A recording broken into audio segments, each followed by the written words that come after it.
Beh, è stato senza dubbio un percorso emozionante e grande di soddisfazione, perché è chiaro che era un'impresa difficile, ardua, ma che grazie all'aiuto e alla collaborazione di Giovanni Volpe e Mario Silvano abbiamo portato a termine nel miglior modo possibile, perché dobbiamo innanzitutto premettere che quello che si è realizzato in questo mese di agosto è stato realizzato con grande impegno da parte di tutti e cercando di restringere al massimo quello che era il costo da sostenere, anche perché noi non abbiamo grandi risorse, però al di là delle risorse sono riusciti loro e con la nostra collaborazione a mettere su qualcosa che non ci aspettavamo all'inizio avesse questo ritorno di pubblico e di consensi. È chiaro che si è trattata di una manifestazione che ha portato e riportato in piazza parecchie persone che amavano ed amano il teatro, ha fatto riscoprire, perché da diversi anni non era stato più possibile per mille motivi, tra i quali il principale è stato la questione del Covid, il momento di ritrovarsi tra amici per commentare e discutere su alcune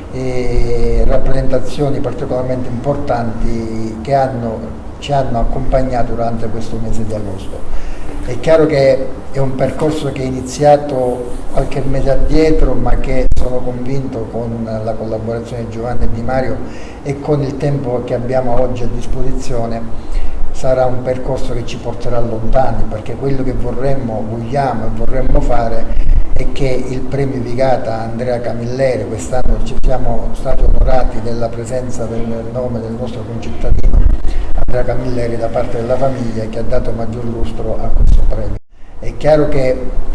non possiamo dire che siamo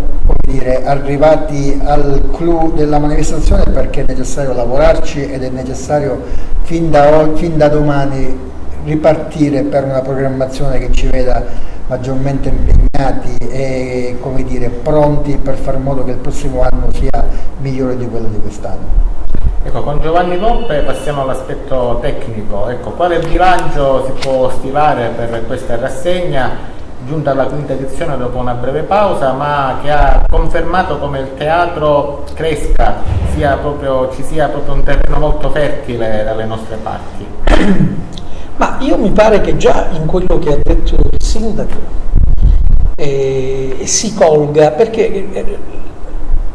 la bellezza di un sindaco pragmatico è che lui ha il polso della situazione, cioè lui sa che abbiamo bisogno di tempo ancora per raggiungere determinati vertici, no? Oggi che la politica sembra sempre partorire le cose migliori del mondo, noi a Porto Empedocle stiamo facendo un discorso che è chiaro a noi prima di tutto, e cercando di non tradire mai la lezione di Camilleri, e mi riferisco soprattutto perché molti lo dimenticano, al Camilleri professore di regia all'Accademia Nazionale di Roma, alla Silvio D'Amico, che per 30-40 anni ha insegnato regia,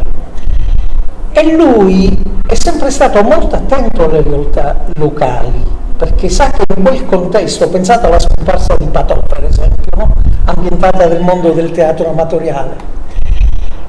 Ora, quel discorso è diverso, perché a Porto Empedocle, proprio perché si ha il polso della situazione, non si fa mai il passo più lungo della gamba.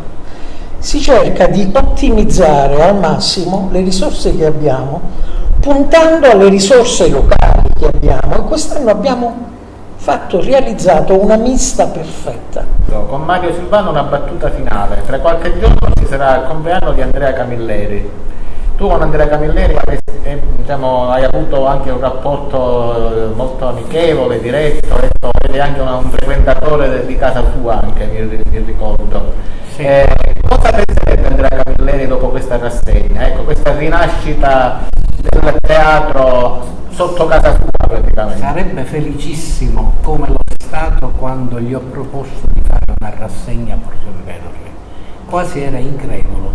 perché ha visto che Porto Empedocle si incominciava a muovere. Ritornando al teatro Empedocle, io l'ho vissuto, lì abbiamo portato i Cantaguai, abbiamo portato tanti teatri giovanili, si faceva